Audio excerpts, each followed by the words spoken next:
Tengok saja misalnya, jika Muldoko yang menang, apa yang terjadi? Maka arah politik Partai Demokrat pasti berubah. Tidak lagi berseberangan dengan pemerintah. Dia akan pro kepada pemerintah. Ya itu yang diharapkan Presiden Jokowi kan.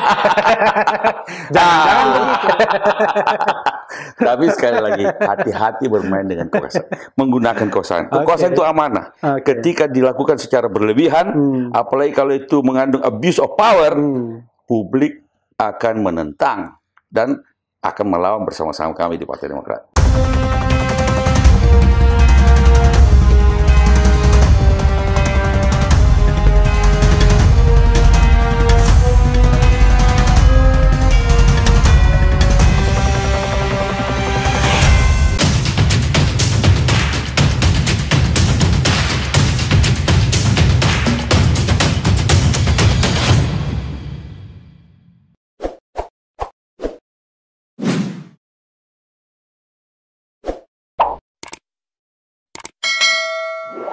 Assalamualaikum warahmatullahi wabarakatuh, Sobat RH sekalian. Jumpa lagi kita di channel yang keren ini, Keren Cadas. Kali ini saya ada tamu yang luar biasa. Beliau hari ini sangat sibuk karena gonjang-ganjing Partai Mercy. Mercy itu bagaimana begini? Gara-gara ada KLB, Kongres luar biasa, dan beliau pasti sibuk. Beliau adalah Sekretaris Majelis Tinggi Partai Demokrat, Bang Andi Malarangeng. Assalamualaikum Bang. Waalaikumsalam. Ini mohon maaf ini presenter amatiran. Tapi luar biasa. Jadi kita konsepnya apa adanya ya. Tapi begini Bang, saya mau tanya ya. Pasti Abang sibuk kan ya sekarang ini kan? Nah di RH Channel ini dan juga nanti di Cyber TV. Jadi ini akan tayang di RH Channel, dan Cyber TV. Saya nggak mau mengulangi yang kemarin-kemarin, karena saya udah lihat Abang di mana-mana kan, di TV One macam-macam, lalu di Karni Indias Club. Saya bicara apa yang Abang lakukan setelah adanya hasil KLB. Apa yang Abang lakukan, Demokrat lakukan, SBY lakukan, AHY lakukan, yang RH Channel atau pemirsa belum tahu? Tentu saja yang kita lakukan adalah konsolidasi ke dalam. Terus melakukan konsolidasi, karena bagaimanapun justru sekarang ini teman-teman kader-kader Demokrat di seluruh daerah, DPD, DPC, kader-kader semuanya menjadi lebih solid karena mendapatkan tantangan dari luar. Bagi kami semua kader-kader Demokrat, ini adalah pihak eksternal yang merupakan bagian dari elemen kekuasaan, kemudian mencoba mengambil alih. Saya bilang ini namanya sudah mengambil alih kan? Begal politik. Oh, begal politik. Nah, tentu saja kita melakukan konsolidasi, karena pasti mereka akan melakukan usaha-usaha yang segala macam. Mereka kan waktu bikin KLB itu kan KLB abal-abal, pesertanya nggak jelas, jelas bukan pemilik suara. Tapi kan mereka pasti berusaha untuk merayu-rayu lagi DPD, DPC dengan iming-iming kekuasaan, kedudukan dan segala macam untuk bergabung dengan mereka. Itu satu. Yang kedua tentu saja kita konsolidasinya dalam bentuk apa? Konsolidasi tadi kita rapat, Commander's Call, AHY sebagai ketua umum melakukan, kan sekarang ini kita bisa Zoom dengan seluruh DPD, DPC. Supaya kita tahu siapa yang bersama kita. Seluruh 34 DPD, 34 DPD dan juga 514 kabupaten kota. DPC ya. DPC kabupaten kota. Supaya mereka juga mau lihat juga kan, pemimpinnya tegar apa tidak, pemimpinnya semangat apa tidak, melawan apa tidak kan begitu.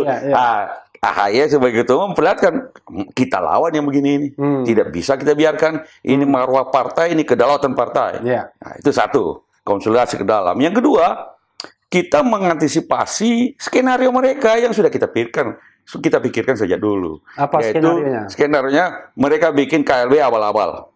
Lalu sudah dilakukan. Sudah dilakukan. Nggak peduli siapa yang hadir, nggak peduli apakah itu sesuai dengan ADRT. Lalu mereka akan bawa ke Kumham. Nah, karena mereka kemudian akan mendaftarkannya ke Kementerian Hukum dan HAM. Minta supaya pengurus baru mereka disahkan, lalu kemudian ADRT baru yang dia bikin di KLB itu disahkan. Nah, pada titik inilah tentu saja kita pertama mengharapkan tentu saja dan Ini ketika mengharapkan nadanya langsung mengecil. Mengharapkan maksudnya begini nih. Kalau secara hukum, itu jelas lah bahwa mana asli, mana abal-abal, mana emas, mana loyang. Mereka kalau Kumham jernih melihat kan mereka Kumham nanti akan melakukan verifikasi terhadap paling gampang begini, daftar hadir di Kongres itu. Lalu kemudian daftar pengurus, ketua-ketua DPD, ketua-ketua DPC, dan kan di KLB itu kan untuk melakukan KLB harus ada syaratnya 2/3 DPD 2/3 separuh dari DPC dan izin suaranya itu digunakan oleh ketua-ketua DPD atau ketua-ketua DPC. Itu eksplisit ketua karena di situ disebut pimpinan untuk DPD untuk AD-nya anggaran mengatakan diusulkan oleh DPD. Di ART pasal 94 dikatakan hak suara untuk DPD adalah ketua DPD, hak suara untuk DPC ketua DPC. Kan begitu. Jadi jelas itu. Tinggal dibandingkan aja daftarnya kan. Berapa dari 34 ketua DPD yang hadir di situ. Kan begitu. Dan itu kumulatif. Oh iya, jadi jumlahnya misalnya nggak, maksudnya kumulatif ya. Syarat-syarat itu DPD. Oh iya, kumulatif dong. Kan? Ada syarat-syarat yang ada di ADRT itu adalah pertama, untuk melakukan KLB bisa dilakukan kalau ada permintaan dari Majelis Tinggi Partai. Permintaan dari Majelis Tinggi Partai. Dan itu tidak ada. Tidak ada. Atau 2/3 dari DPD dan kemudian 2/3 dari DPD. 2/3 dari DPD. Boleh. Separuh dari DPC. Kemudian diselenggarakan oleh DPP atas izin ketua majelis. Atas persetujuan dari ketua majelis tinggi. Kalau ketua majelis tinggi tidak persetujuan, berarti tidak bisa. Ya, tidak bisa dong. Walaupun 100% DPD sama 100% DPC misalnya. Iya, tapi yang jelas nyatanya sekarang ini satu pun ketua DPD tidak. Artinya saya ingin bicara tentang aspek hukumnya. Jadi aspek hukumnya itu kan 3 itu kumulatif. Persetujuan ketua majelis tinggi, ketua. Lalu 2/3 DPD dan setengah dari DPC. Itu 3 itu all together. Tidak bisa dipisah-pisahkan. Tidak bisa dipisah-pisahkan. Lalu kemudian dilaksanakan oleh DPP Partai Demokrat. Jadi harus DPP yang melaksanakan. Harus DPP. Ternyata tersurat. Tidak boleh Johnny Allen. Tidak bisa. Nanti Johnny Allen kita undang juga ya, Bang John. Tidak bisa. Kan harus gitu. Yang menggunakan syarat-syarat yang ada di ADART yang sekarang ini kita bicara sekarang yang sah. Yang di Kumham. Yang tercatat dalam lembar negara di Kumham. Kan begitu. Bukan ADRT yang baru dia bikin. Jadi kan, ini kan kita sudah bikin ADRT baru. Tidak bisa.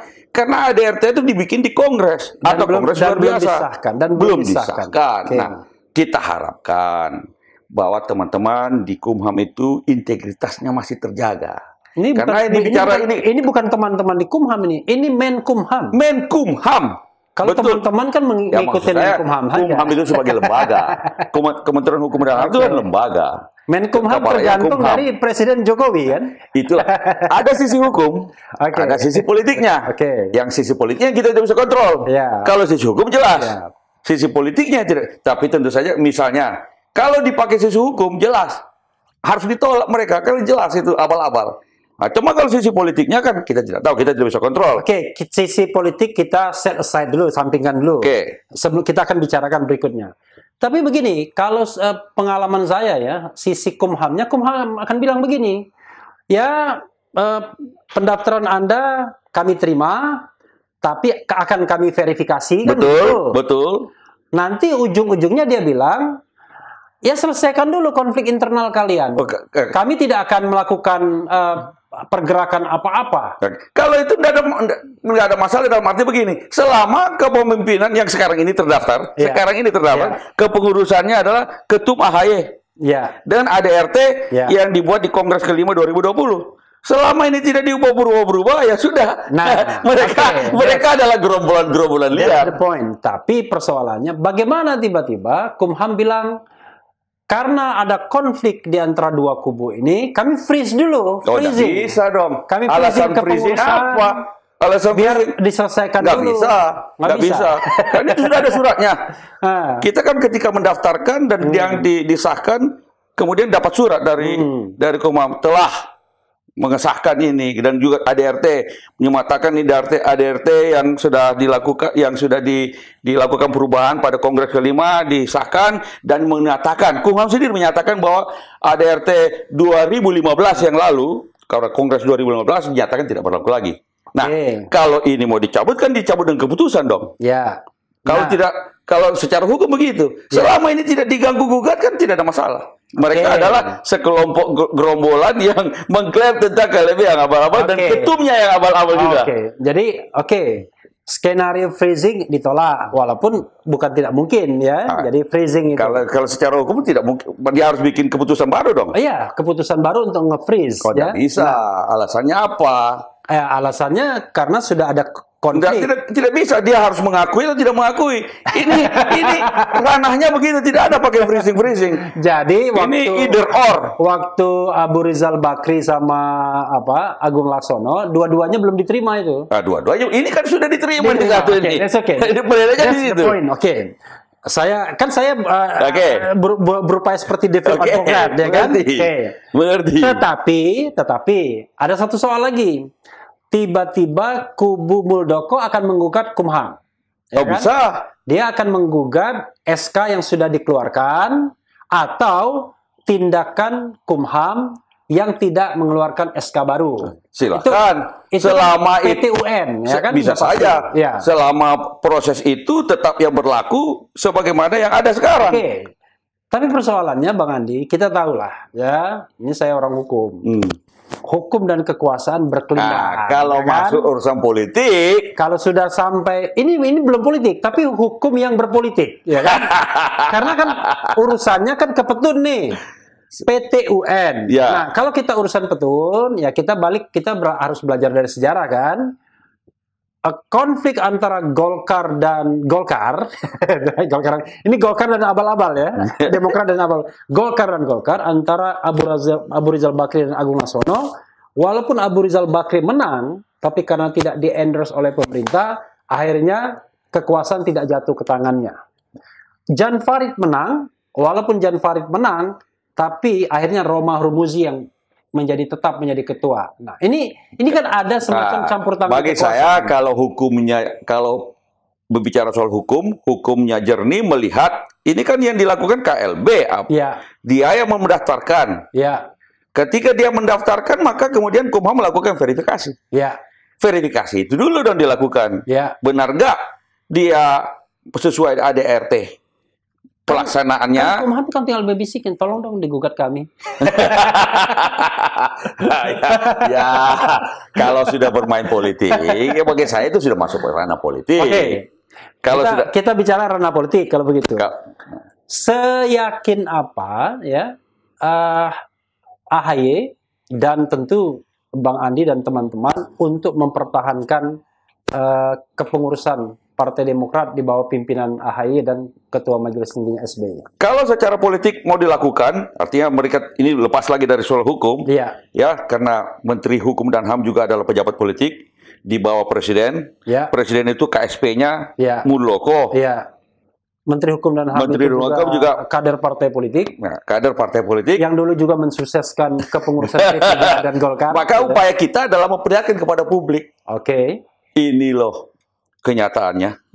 Ini loh kalau secara hukum, menurut ADRT, bagi kita ini sudah, kalau itu mau dilakukan, misalnya tiba-tiba Kumham mengesahkan hasil KLB abal-abal itu, nah, itu blatant abuse of power. Kalau itu dilakukan. Kan abuse of power itu dalam era pemerintahan yang agak sedikit mulai otoriter biasa aja kan?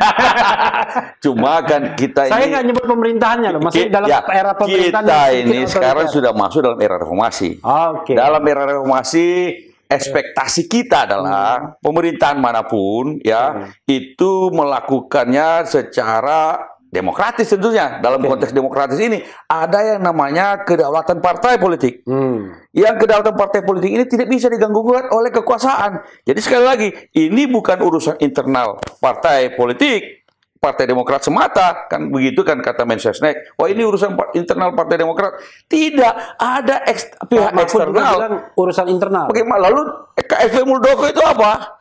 Eksternal dong, bukan kader Demokrat. Tiba-tiba jadi ketua umum, dia berada dalam lingkaran kekuasaan. Mahfud bilang katanya ini urusan internal, tapi yang di KLB itu bukan KLB, temu kader katanya. Itulah. Karena belum ada pendaftaran ke pemerintah. Ya, begitu ada pendaftaran pemerintah lain persoalan. Jadi kalau itu dilakukan, kita perlihatkan kepada publik yang begini nikah, yang apa namanya ekspektasi kita atau harapan kita tentang demokrasi, lalu tiba-tiba bisa saja begitu saja ada elemen kekuasaan yang dalam lingkaran paling dalam dari lingkaran kepresidenan tiba-tiba melakukan begal politik terhadap partai orang lain yang kebetulan berseberangan dengan pemerintah sekarang ini, kekuasaan yang berkuasa. Jadi tengok saja misalnya jika Muldoko yang menang, apa yang terjadi, maka arah politik Partai Demokrat pasti berubah. Tidak lagi berseberangan dengan pemerintah. Dia akan pro kepada pemerintah. Ya itu yang diharapkan Presiden Jokowi. Kan? Jangan begitu. Ya, kan? Ini kita sudah mengerti skenario itu. Karena Nasdem sudah mulai nyimpang-nyimpang nih katanya. Sedikit, ya kan? Udah mau pakai konvensi-konvensi segala kan. Nah skenario itu tentu kita mengerti. Tetapi dan kita akan antisipasi. Dan kita akan melakukan perlawanan. Yang begini tidak bisa dibiarkan. Tapi kan perlawanan itu kan hanya perlawanan on the table, di meja hukum kan? Gitu. Tentu saja. Kan kalau mereka disahkan, maka pasti kita yang melakukan gugatan di PT UN. Itu jelas itu. Kalau kami mereka pun siap untuk melakukan mereka itu. Yang menggugat. Worst come to worst, kita akan melakukan gugatan itu. Nah, jadi kita juga siap, tapi rakyat juga melihat. Makanya memang kita memang sengaja untuk membuka kepada publik bahwa pertama kita sudah kirim surat kepada Ketua AE, mengirim surat kepada Bapak Presiden menanyakan apakah, karena Muldoko ini klaim-klaimnya adalah bahwa dia direstui Pak Lurah, didukung oleh sejumlah menteri. Ya kan yang merestui Pak Lurah kan dia kan tidak spesifik Pak Lurah itu siapa. Jangan-jangan Lurah tempatnya tinggal kan bisa aja. Ya. Nah, jadi saya cuma bilang jadi begini. Johnny Allen aja yang clear. Saya cuma bilang begini. Dulu saya jadi jubir di istana juga. Pernah juga di istana. Jubir presiden. Dulu mau nengok mertua lagi sakit di Jogja. Minta izin sama presiden 2 hari, mesti izin saya Pak, minta izin. Apa alasannya? Mau pergi nengok mertua lagi sakit keras. Dulu saya pernah juga menjadi calon ketua umum Partai Demokrat. Ya, waktu sama 2010. Pak Marzuki Ali. Saya minta izin juga sama presiden. Bapak Presiden mohon izin, saya mau bersaing untuk menjadi ketua umum Partai Demokrat. Kalau waktu itu dia bilang, nggak usah, urus kerjamu aja, atau pilih jadi menteri atau jadi dia kira-kira bisa dong. Jadi kira-kira minta izinnya Pak Presiden, saya izin untuk makanya saya tanya Partai Demokrat. Saya pertanyaannya adalah sudah minta izin nggak Pak Muldoko ini kepada Presiden bahwa dia akan mengambil alih secara paksa kepemimpinan Partai Demokrat. Kata seseorang ya di istana kan, udahlah jangan bawa Jokowi, cemen banget. Tapi kan saya ini bertanya. Kira-kira Pak Muldoko minta izin nggak? Seperti saya dulu minta izin kepada Pak Presiden pada waktu saya mau running untuk menjadi calon ketua, karena jabatan saya menteri waktu itu, pembantu Presiden. Boleh nggak? Kalau Presiden mengatakan jangan, kamu fokus aja kepada tugasmu sebagai menteri, atau suruh pilih saya jadi menteri atau jadi ketua, atau dia bilang silakan. Saya waktu itu Pak SBY mau beri izin. Pak Jimli Asidiki itu memberikan pilihan seperti itu katanya. Kalau mau ngotot tetap mau jadi ketua umum Partai Demokrat yang pasti masih berkelahi, ya mohon Presiden pecat dulu sebagai SP. Ada pendapat Pak Jimli. Saya rasa itu pendapat yang bagus. Jadi pilih gitu. Ya jelas dong supaya Pak Jokowi juga tidak terseret-seret dalam soal ini. Ya kan? Kalau ini, tapi Muldoko bilang ini Muldoko, jangan dikaitkan dengan Pak Jokowi. Tapi waktu itu dia pakai lencana itu. Pejabat tinggi negara kan. Tapi kata peserta KLB kalau tidak lagi jadi KSP ya buat apa? Yang kira-kira memang motivasinya begitu. Karena dipikirnya karena Pak Muldoko KSP maka nanti hubungan dengan Menkumham mudah. Ya begitu. Jadi apapun abal-abalnya di Deli Serdang itu KLB itu, nanti akan disahkan oleh Kumham, Menkumham. Kan kira-kira begitu senarionya. Ya, kan Bang Andi juga seorang ilmuwan politik ya. Sebenarnya kan Muldoko mungkin berpikir bahwa take over itu akan lancar, ya, karena ada kekuasaan yang membackup. Tapi menurut Bang Andi ini blunder nggak? Blunder besar. Hari gini, di mana publik melihat, di mana Anda tidak bisa monopoli informasi melalui kekuasaan, orang melihat, menonton. Coba bikin polling sekarang di mana-mana. Bikin polling. Siapa yang layak menjadi ketua umum Partai Demokrat? AHY atau Muldoko? Tiba-tiba Refli Harun jawabannya. Saya rasa publik akan melihat, ya AHY ya benar, kan begitu. Kalau bicara soal publik ya. Nah, sekarang kita, bagi saya, ini justru sebenarnya kasihan juga sama Pak Muldoko ini. Jenderal bintang 4, tapi mau-maunya jadi ketum abal-abal dari KLB abal-abal. Ya, tapi kan sederhananya, kalau Anda mau tetap on fire untuk 2024, kan begitu. Anda kan harus punya pegangan partai politik semacam Demokrat lah. Ya, tapi tidak dengan mengambil alih partai orang lain dengan berbasis kekuasaan dong.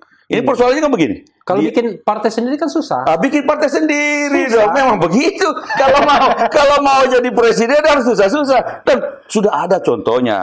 Pak Prabowo bikin partai sendiri, Pak Wiranto bikin. Sebelumnya ada Edisi Derajat. Ini jenderal semua nih. Ada lagi SBY bikin partainya sendiri. Tapi yang berhasil kan cuma SBY doang jadi presiden. Yang lain kan gagal. Ya kan, namanya usaha harus begitu dong. Jangan cari jalan pintas begitu aja, nggak membegal partai orang lain. Padahal kalau merebut Partai Demokrat kan sudah ada 54 anggota DPR, kan? Sudah ada anggota DPRD di seluruh Indonesia, kan murah jadinya. Gitu. Tapi begini loh, ini kita sekarang ingin melihat, apalagi dalam situasi pandemi sekarang ini. Bagi saya ini juga kita seperti tidak ada hujan tidak ada angin. Dalam situasi pandemi, ketika pemerintah harus fokus untuk menjalankan tugasnya, mengatasi pandemi dan krisis ekonomi, loh kok ada orang yang namanya dalam kedudukan KSP. Ya, kok KSP ini lingkaran paling dalam kepresidenan. Dia itu jabatan politik. Lalu melakukan gerakan-gerakan politik yang membuat kegaduhan luar biasa sekarang ini. Apa iya mestinya? Apa iya Pak Jokowi harus membiarkan orang-orang macam begini? Berada di lingkarannya. Tadi kan istilahnya pembiaran. Kalau memang masuk dalam skenario pembiaran. Bagaimana kalau skenario majelis tinggi tadi persetujuan? Ya, kalau rasanya mungkin nggak ya? Kami masih berbaik sangka. Kami masih berbaik sangka. KSP melakukan sebuah tindakan yang dramatis, karena ini kan pasti dramatis. Dalam bisa mengubah konstelasi politik dan lain sebagainya, tapi tidak atas bukan persetujuan saja, bisa juga ngomong, ya kan? Atau secara diam-diam menunjukkan gesture sesuatu kan? Kami masih berusaha untuk husnuzon, ya berbaik sangka. Nih, Bang Andi ya, saya tadi maunya panggil Daeng ya. Nah, kalau di buku itu Daeng ya. Bang Daeng. Gimana ya Bang Daeng ya? Saya kok rasanya aneh ya, kalau misalnya ada sebuah tindakan yang dramatis, mengambil alih partai orang lain, yang notabene saya bukan kader, dan saya pejabat pemerintahan setingkat menteri, nggak ngomong tuh rasanya nggak mungkin rasanya. Iya, saya juga pasti saya juga nggak bisa. Walaupun tidak begitu. Verbal, ngomong kan tidak harus verbal kan? Iya, gitu. Karena saya juga membayangkan diri saya dulu ketika di istana juga. Itu tadi mau nengok mertua aja mesti izin saya. Kan kalau tidak minta izin misalnya kan dicari kemana dia? 2 hari nggak kelihatan. Saya khawatir jangan-jangan malah Pak Presiden mau menggantikan Pak SBY. Sebagai ketua majelis tinggi. Pokoknya kita masih berprasangka baik. Surat Ketua AHY kepada Pak Jokowi juga dengan berprasangka baik. Bahwa Pak Muldoko ini catut-catut nama Presiden aja.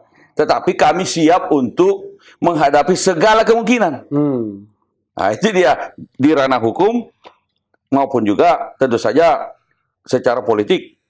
Jadi waktu Pak SBY menyebutkan bahwa ada orang istana, dekat lingkaran istana mau mengambil alih Partai Demokrat, kudeta istilahnya waktu itu, AHY juga menyebutkan, saya mengatakan, ini analisis saya, wah ini Pak SBY sama AHY melakukan preemptive attack. Kan? Jadi sebelum diserang, nyerang duluan. Ya, lalu kemudian kita, gitu. Tapi kemudian kita disuruh, ini jangan-jangan apa namanya cuma bikin settingan ini Demokrat ini. Apa benar Muldoko begitu? Atau dibilang lagi playing victim. Lalu kemudian Pak Muldoko itu muncul dengan kompresi denying, membantah semua. Oh enggak, cuma ngopi-ngopi aja kok, ketemu foto-foto apalah segala macam. Ternyata kan benar semuanya. Karena informasi yang kami dapat memang akurat dan sekarang pun terbukti. Yang memberikan informasi siapa? Kader-kader kami sendiri kan. Kader yang bertemu, yang bertemu dengan Pak Muldoko. Oh, yang bertemu berapa orang? Waktu itu yang pertama ada 9 orang. 9 orang. Lalu kemudian ada pertemuan kedua lagi. Berapa orang? 1 orang aja. Salah satu petinggi Partai Demokrat yang kemudian diajak untuk mendukung KLB. Johnny Allen. Johnny Allen sudah di sana. Johnny Allen mengajak salah satu lagi petinggi Partai Demokrat. Siapa namanya? Nggak perlu disebutkan. Pokoknya ada ya. Posisinya wakil ketua umum. Oke. Jumlah petinggi itu berapa? 1. Enggak, maksudnya jumlah majelis tinggi. Enggak, majelis tinggi. Kalau majelis tinggi lain lagi, ini wakil ketua umum. Oh, wakil ketua umum. Wakil ketua umum. Berapa orang wakil ketua umum? Ada beberapa. Wakil ketua umum. Salah satu dari wakil ketua umum. DPP ya? DPP Partai Demokrat. Diundang untuk bertemu Pak Muldoko. Lalu apa insentifnya wakil ketua umum? Kan dia kan sudah wakil ketua umum. Enggak. Ya, ingin diajak untuk mendukung KLB. Dipertemukan dengan Pak Muldoko. Ya, lalu kemudian bicara tentang KLB. Bahkan wakil ketua umum itu sempat bilang kepada Pak Muldoko, Pak Muldoko, kalau bicara soal KLB, itu akan merusak partai. Kalau Bapak mau menjadi calon presiden 2024, kenapa tidak datang langsung aja kepada Pak SBY? Utarakan niatnya dengan baik. AHY mau jadi calon presiden juga. Yang jelas artinya diperingatkan pada waktu itu. Masih lebih tinggi AHY. Jadi itulah sebabnya ketika kami dapat informasi dari kader-kader yang ketemu dan pertemuan yang kedua juga, kita yakin betul ini Pak Muldoko. 9 itu dari 9 yang diajak bertemu, 9 orang ya? 9 orang. Bertemu pun pakai simbol Demokrat ya? Di kamar hotel. Enggak, 9 itu kan angka Demokrat. Ya kan? 9 September. Ya, itulah hari kelahiran Pak 9 September 1949. Ya, itulah kemudian dijadikan hari lahir dari Partai Demokrat. Yang kata Johnny Allen nggak ikut tuh. Nggak ikut. Oh, katanya bukan pendiri. Itu nama Partai Demokrat dari Pak SBY. Lalu lambangnya itu ini. Bintang ini dari Pak SBY, emasnya dari Pak SBY. Ini gara-gara lagi on fire pakai baju Demokrat. Ya iyalah, biar orang tahu yang mana yang asli, mana yang abal-abal. Yang mana asli kader, yang mana abal-abal. Tapi begini, ada kritik juga orang terhadap AHY ini. Nggak apa-apa kan? Nggak apa-apa. Saya kan sebagai pengamat juga boleh senang aja. Nanti saya jawab.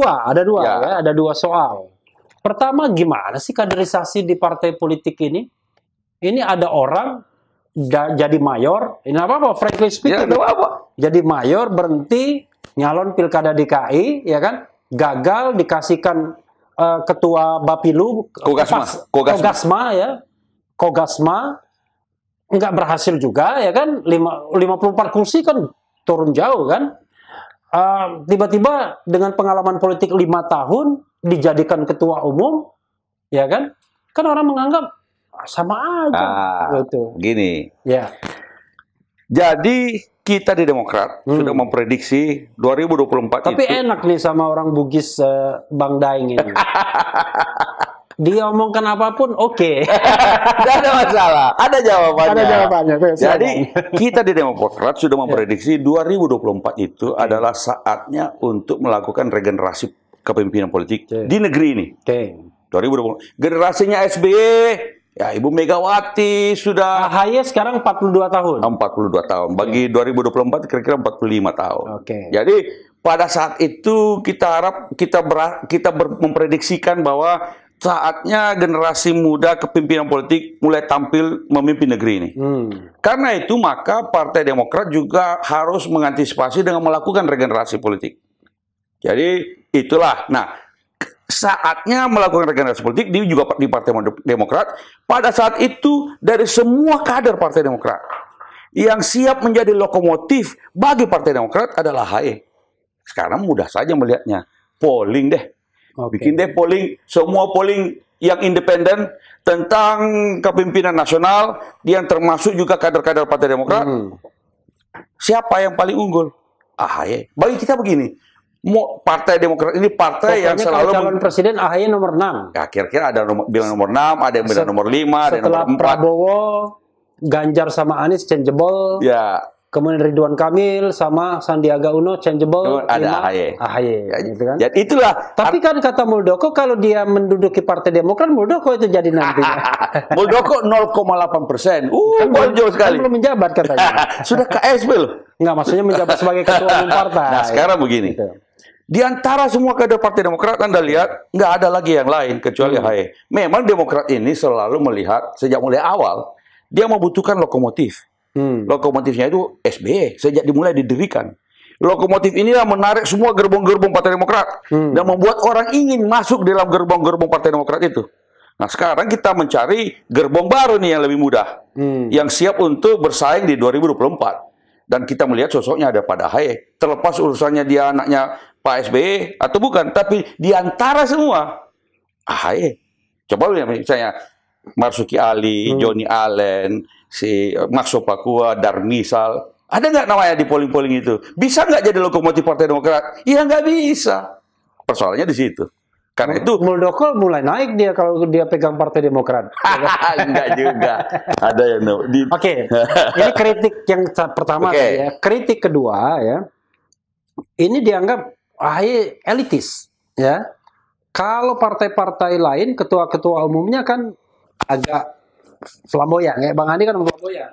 Bang, interview kita, oke ya, dan lain sebagainya. Tapi dengan AHY nggak begitu. Harus pakai katakanlah prosedur dan saya kadang-kadang berpikir ini orang politik kok kayak birokrat gitu ya? Enggak juga. Enggak juga ya? Enggak juga. Jadi, tolong sampaikan kepada Mas AHY, ini Refli Harun yang ya, Refli Harun. Enggak juga. Karena begini, gitu. Memang Pak Mas AHY kan tadinya di ketentaraan. Iya. Dia baru sampai mayor. Iya. Jadi Indonesia ini ada jenderal kudeta mayor. Kalau dia Myanmar, tapi mayor itu kepala daerah itu, wali kota. Oh belum, biasanya letkol. Mayor. Oh mayor. Jadi kalau di Myanmar, jenderal kudeta presiden. Kalau di Indonesia jenderal kudeta mayor. Ini agak aneh memang ini. Jadi dia dalam ketentaraan posisinya memang adalah masih tempur. Komandan batalion terakhir. Tapi Letkol Untung kan anak buahnya Brigjen tuh, Brigjen Sutarjo dan lain sebagainya. Nah, jadi beda ketika sudah masuk dalam Letkol kemudian jadi komandan Kodim, itu dia masuk teritorial. Ya dah. Jadi tempur, tapi dia terus beradaptasi cepat ke dalam dunia sipil. Dan sekarang kita lihat dia sudah lebih luas. Kalau komandan tempur kan memang tempur itu. Biasanya transisi politiknya itu masuk ke menjadi komandan Kodim dulu atau komandan Korem, di mana dia belajar teritorial, bertemu dengan tokoh masyarakat, bergaul dengan aktivis. Belum sempat. Oke. Maka langsung tiba-tiba running jadi calon gubernur DKI Jakarta. Tapi walaupun dia kalah, he lost Jakarta, the governorship. Tapi he gain Indonesia. Pollingnya setelah jadi gubernur, sebelum jadi ketua umum, sebelum jadi ketua umum, polling AHY sudah melejit bersaing dengan nama-nama yang tadi Anda sebut. Sebelum jadi ketua umum.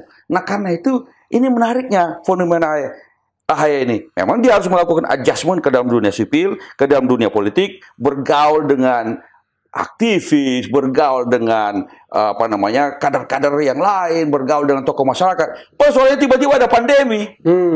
Jadi kita melakukan kongres itu bulan Maret itu tahun lalu, bersamaan dengan pandemi dan PSBB atau apa namanya yang mulai kan ganti-ganti terus istilahnya nih.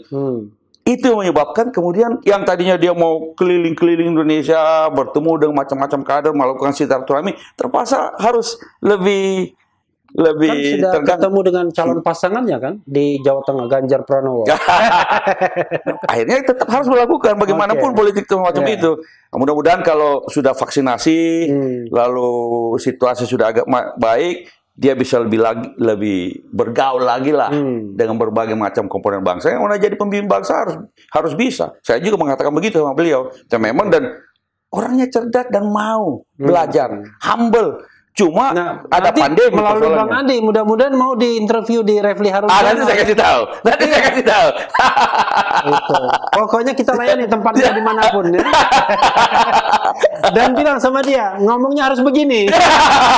Nggak boleh begini-begini. Jadi begini, Bang Andi, kan Bang Andi mau rapat ya katanya? Ya, betul. Jadi gini, saya bagaimanapun kan kalau politikus tuh mana ada politikus bicara the worst skenario kan? Kami pasti menang. Betul, kan begitu. Betul. Tapi ya bagaimanapun kalau orang hukum kan selalu bicara tentang kalau ada the worst skenario-nya. Nah, kalau the worst skenario-nya katakanlah istana berpihak, Menkumham pasti berpihak, ya kan? Pengadilan questionable sampai sekarang kan? Itu apa yang mau dilakukan oleh nanti jangan-jangan terbalik. Kata Muldoko dan KLB bilang, yang gerombolan sana bukan yang ini. Yang jelas kita gitu. Hope for the best, prepare for the worst. Nah, prepare for the worst-nya itu apa? Kita lawan. Lawan ya. Every step of the way. Lawannya itu nggak bisa ya. Secara hukum. Every step of the way. Itu kira-kira begitu. Mau lawan politik, mau lawan hukum gitu ya. Betul. Tapi saya rasa publik juga melihat kita, istilah kami, kita berkoalisi dengan rakyat lah. Dengan biar rakyat melihat langsung. Tahun 96, Megawati digusur oleh Suryadi dengan backup kekuasaan. Kemudian Pak Ibu Megawati bikin partai sendiri. Tapi setelah itu simpati rakyat. Bikin partainya baru. Iya, simpati rakyat luar biasa. Ketika pemilu 99 dibuka secara demokratis, yang menang PDIP. Artinya adalah hati-hati bermain dengan kekuasaan. Nanti katanya begitu juga. Kalau begitu aja. Jadi nanti Demokrat untuk Pak Muldoko, Demokrat Perjuangan untuk AHY. Tapi sekali lagi, hati-hati bermain dengan kekuasaan. Menggunakan kekuasaan. Kekuasaan itu amanah. Ketika dilakukan secara berlebihan, apalagi kalau itu mengandung abuse of power, publik akan menentang dan akan melawan bersama-sama kami di Partai Demokrat. Iya, saya ingin mengatakan bahwa kalau kita lihat tentang public opinion ya, sepertinya memang Bang Andi dan AHY, SBY leading ya. Maka ada yang bilang dari Joman itu kan orang Jokowi mania, bilang, waduh ini Muldoko masuk trap katanya. Trap hanya untuk mempopulerkan AHY. Jadi trap SBY dalam mempopulerkan AHY. Memang begitu? Iya, tapi kan bukan kami yang menciptakan itu. Kami melawan itu. Jadi kalau kemudian publik bersimpati dan bahkan berempati kepada kami, kepada AHY, kepada SBY, ya itulah akibat aksi reaksi terhadap penggunaan kekuasaan secara sewenang-wenang.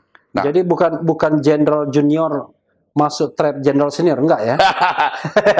Sekali lagi saya katakan ini mestinya ada yang beritahu Pak Muldoko. Kalau ada, mestinya kawan yang baik itu adalah kawan yang bisa memberitahu jangan lakukan semacam itu. Oh, by the way, Pak Gatot Nurmantio katanya juga sempat ditawar-tawari jadi ketua umum Partai Demokrat. Padahal Pak Gatot jauh lebih beretika kalau dia ngambil. Dia bilang, saya tolak karena dia bilang ini moralitas, soal moralitas. Saya dulu dibesarkan oleh Pak SBY. Jadi kalau begitu Pak Gatot boleh dong daftar ke Demokrat untuk jadi calon presiden. Oh, nanti kita lihat proses itu, nanti kita lihat secara, artinya kita saya terbuka saja untuk ke depan bagaimana. Agennya Pak Gatot. Ya, tapi yang jelas bahwa kita berterima kasih dengan jiwa besar dan kesatriaan dan moralitas seorang jenderal namanya Pak Gatot. Ya, beda dengan jenderal satu itu. Yang besarkan juga Pak SBY. Tapi kacang lupa lanjaran. Dia menyesal, mohon maaf kepada Allah Subhanahu Wa Taala. Bahkan begitu dia bilang. Ternyata beliau menyadari salah pilih dulu itu. orang macam begini mestinya tidak pilih. Oke, Bang, terakhir ini ya, Bang Daeng ya terakhir ya. Kalau Abang menjadi Muldoko dulu, apa yang Abang akan lakukan? Itu satu. Nanti ada pertanyaan kedua. Kalau sekarang ini? Iya. Saya tidak mau. Ini dia sudah kepala basah. Sudah, kalau dia belum, tadinya kita berharap ketika ketahuan itu, ya makanya muncul lagu itu, oh kamu ketahuan. Dia mengurungkan niatnya. Oke. Waktu itu. Tapi udah tiba-tiba dia lanjut terus. Mungkin karena kepala basah, mungkin sudah ada biaya-biaya yang sudah keluar, apa segala macam. Akhirnya dia terima. Kalau sudah semacam begini, sudah kasep kata, sudah terlambat. Jadi there is no point of return. Gitu. Ya tapi bisa aja kalau dia tiba-tiba kemudian ya melihat mengurungkan langkahnya atau mengatakan sudahlah aku ini tapi kan benar nih. Jawab. Andai Bang Andi sekarang jadi Muldoko. Saya nggak bisa. Kalau saya nggak mungkin melakukan itu. Okay. Kalau saya nggak mungkin melakukan. Loyalitas itu harus ada dalam hidup ini. Oke. Sekarang kalau Bang Andi jadi Jokowi. Kalau saya jadi Jokowi, saya hentikan. Saya akan mengatakan, jangan ganggu partai orang. Bikin partai sendiri kalau mau bikin partai. Ya sekarang sudah terjadi misalnya. Ini kan dalam kondisi yang sudah kadung begini. Sudah ada KLB, dia diangkat sebagai ketua umum. Dan ini ada Jokowi. Ya mestinya supaya kalau Jokowi tidak terseret-seret namanya, ya berhenti dari kekuasaan dong. Jadi warga negara biasa. AHY juga warga negara biasa. Kan tidak direktif itu. Berhenti dari kekuasaan. Saya berhentikan Anda. Ya, tentu saja begitu mestinya. Gitu ya. Tapi kan saya bukan Pak Jokowi. Soalnya kalau orang Bugis yang sudah berakulturasi dengan budaya mayoritas. Lama di Jogja. Istri orang Jawa. Lama di Jogja. Kata kawan itu, istriku pun sudah kupanggil Jeng. Jeng. Ya Bang Andi, terima kasih banyak. Senang bisa di sini. Mudah-mudahan kita bisa bicara-bicara lagi yang lain ya. Baik. Apalagi Bang Andi ini kan narasumber yang asik ya, yang harusnya banyak dimintai pendapat.